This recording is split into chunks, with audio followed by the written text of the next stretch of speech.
You are listening to the It's Your Time podcast, and I'm your host, Certified Life Coach Michelle Arnold Burke. In today's episode, I'm discussing mental health matters and weight loss. Welcome to the It's Your Time podcast, the podcast where busy professionals like you get the practical solutions and support you need to gain control of your schedule so you can strive to be the best in your career, but without the stress and overwhelm. If you're looking to increase your energy and decrease your stress, you are in the right place.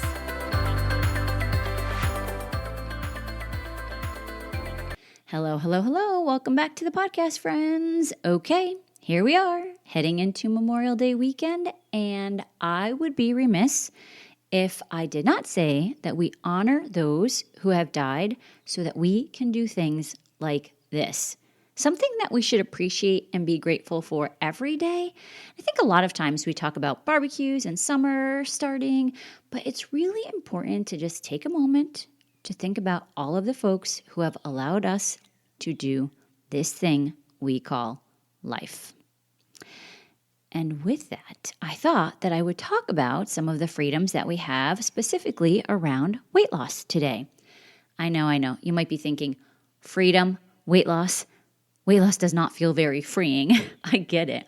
But I just figured since the pools are opening and bathing suit season is right around the corner, let's talk about some different ways that maybe you can feel more free living in your body. So let me start by saying the best way to lose weight is to first accept where you are. So many times we think beating ourselves up is the way to get us to our goal. And if we actually love ourselves and accept our body, we won't want to lose the weight.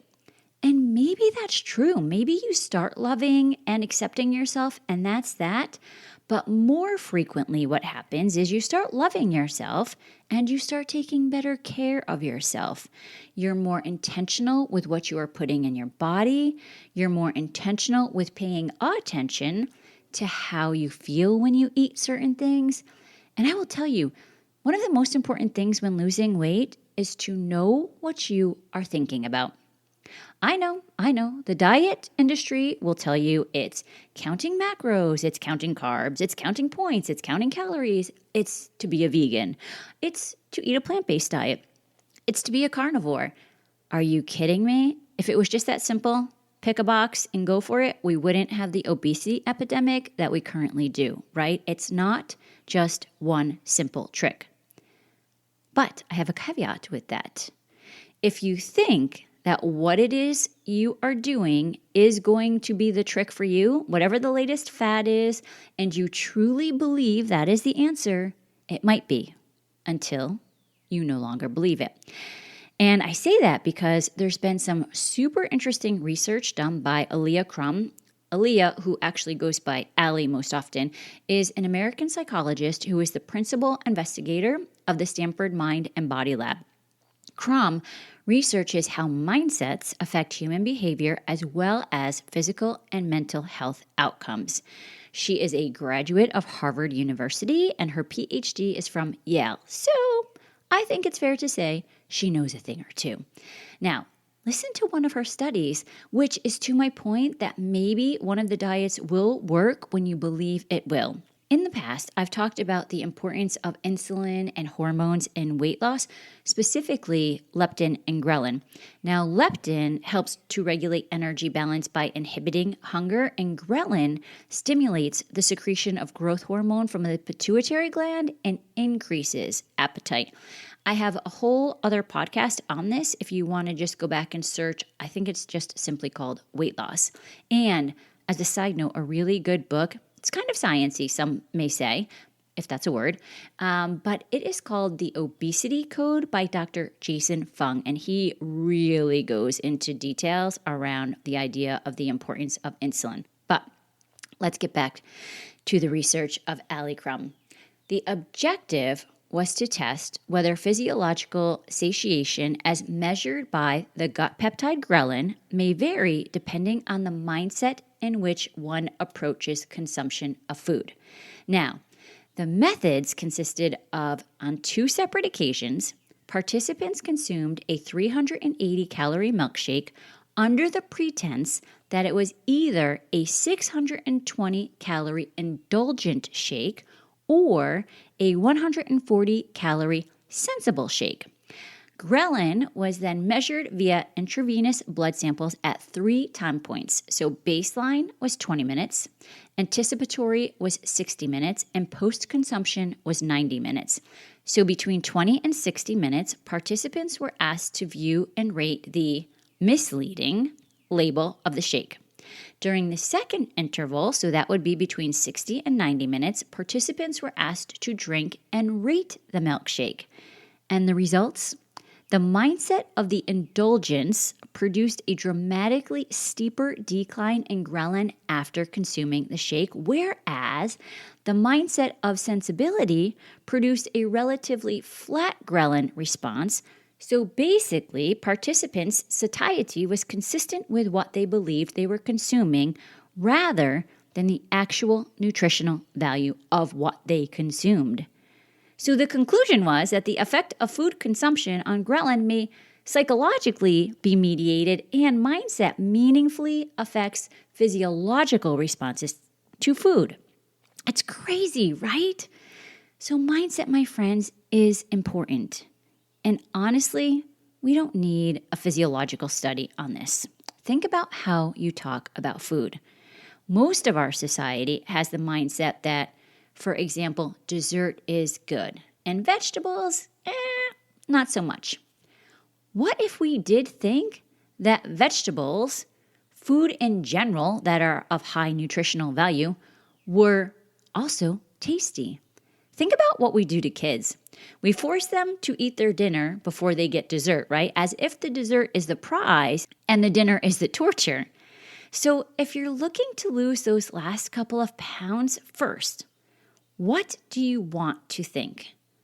I will fill you in here. Thinking things like, I've never been able to do it before, or it's always such a struggle, they will not likely be very useful for you. Something that is useful is to start paying attention to how you feel. Maybe the thought is, I am going to figure this out in a different way this time. I am going to figure this out for the last time. How about that thought? And here's a novel idea. Just simply, like I said, pay attention to how you feel. Are you even hungry? Sometimes we don't even pay attention to how we're feeling. Many times we're just eating because we're either bored or stressed or anxious or it's noontime. So pay attention. Think about you already accomplishing the goal, whatever that number is for you. Or if it's an outfit that you want to fit into, think about what she does differently. The person who has accomplished the goal, does she pay more attention to how she is feeling? And when you go to the pantry at night for the Oreos, remind yourself you no longer do that. And normalize that your brain has made this a habit of doing this. It's totally normal and it can be changed. And give yourself grace to know that it doesn't have to be you flip the switch and voila, all of a sudden you no longer want the Oreos. It can be a gradual process, and you will notice as you do more of that over and over, reminding yourself that you're no longer having Oreos at night, you will become that next version of yourself.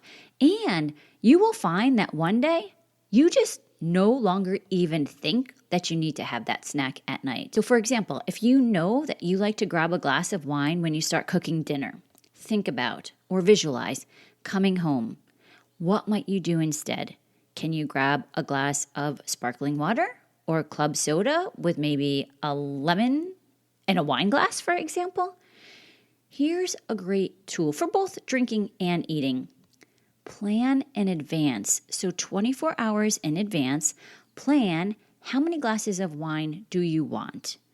What do you want to eat? And the reason you do it 24 hours in advance is because then you're using your prefrontal cortex, that executive part of your brain that makes decisions. And you're not just acting on an urge at the end of the day. The thing is, we often think we can just use willpower, but willpower is limited. So you need a plan. You need to prime your brain. You rewire it in advance And that is what changes the habit. And when you change your daily activities or your habits, that is what leads up to changing your life. And speaking of habits, let's also talk about exercise today. Do you love it? Do you hate it? Do you tell yourself you don't have time for it? Let me share an idea here with you. We all have time for it. We all may not prioritize it, but we all have time for it. And that is important to know because you hold so much more power in your life knowing that you do have the time and knowing that you can prioritize it. You are just choosing something else. And if you are choosing that something else, simply own it. Sometimes I hear moms saying, I don't have time to work out because I have to take care of the kids. Lie and lie. And I say that because I have so much love for you. First, I don't have time to work out. Technically, we all have 24 hours in every single day. So you have the time. Next, I have to take care of the kids. Listen, own that you want to take care of the kids and that you are prioritizing that in your life. Because there are moms, and I know this for sure, that don't take care of their kids at all. So tell yourself the truth. I'm choosing to take care of the kids over working out, and that's okay. And I will even go a step further and suggest that maybe you are working out, just not in the way you're thinking about working out, right? So maybe you're not going to the gym or getting in a set amount of time away from the kids, but all that you are doing with the kids, I'm guessing, has some components of working out in there. Or maybe if you start thinking about it differently, you can even find more ways to incorporate movement with the kids. And what a great example to show them. Movement can be medicine, and self-care can be fun. In fact, another study that Allie Crum was part of, she tested whether the relationship between exercise and health is moderated by one's mindset. And for this, they had 84 female room attendants cleaning hotels, working in 7 different hotels. And they measured physiological health variables affected by exercise. Those in the informed group were told that the work they do, so cleaning the hotel rooms, is good exercise and satisfies the Surgeon General's recommendations for an active lifestyle. Examples of how their work was exercise were also provided. And subjects in the control group were not given this information at all. And although actual behavior did not change, 4 weeks after the intervention, the informed group perceived themselves to be getting significantly more exercise than before. As a result, compared with the control group, they showed a decrease in weight, blood pressure, body fat, waist-to-hip ratio, and body mass index. Now, these results supported the hypothesis that exercise affects health in part or in whole via the placebo effect. Again, mindset matters. So as we wrap it up today, I want to suggest that you take a quick cleaning of your brain first. What are your thoughts about your current weight? How can you neutralize them and accept where you are today, so you are not beating yourself up about a number on a scale? Seriously, hear me here. We give a piece of metal on the floor so much power to determine how our day goes. The number is neutral. What do you want to think about that number? What thought or thoughts are helpful for you in getting to your goal weight? Know that thought anytime you look at that number. Or do you just take a break from the scale entirely and start paying attention to how you feel? Start trusting everything that you need is actually within yourself. Next, what are you telling yourself about foods? Are there ways to think healthy foods might be a little indulgent? Are there ways to have the other foods in moderation and not beat yourself up about it? What are your thoughts about time and your ability to get workouts in? What are your thoughts about time and planning your food in advance? Are they helpful? Listen, there is no right or wrong thought here. The question is, are the thoughts you are thinking helpful for you in obtaining your goal? And how can exercise be fun with the family? How are you already doing the exercise and maybe not giving yourself credit for it? Start getting curious. This is such a big topic because society has so much to say about it. The diet industry wants to bombard us with all of the external ways that we have to lose weight. And it's really not so much about the weight at all. It's much more about how you are thinking, what your mindset is, and how you choose to live your life. And when you can learn the skills around this, you can take that to any goal. Cutting back on drinking, for example, managing your time, setting boundaries, getting into a mindset that works for you, not what others tell you you need to do. That is where the magic lies. Okay, friends, if you want help with this, I do have a 12-week program where we dive deeper into what it all looks like for you one-on-one. So please feel free to hop on my calendar, michelleburkecoaching.com/connect. And it's a great opportunity for us to get on a call and talk about what this looks like for you specifically. As always, please share this podcast with anyone that you think would benefit. Okay, friends, that's what I have for you today. Enjoy the weekend and make it a great day. Take care.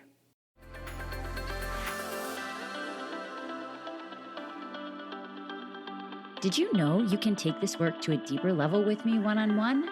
Go to michelleburkecoaching.com and click on Get Started to begin.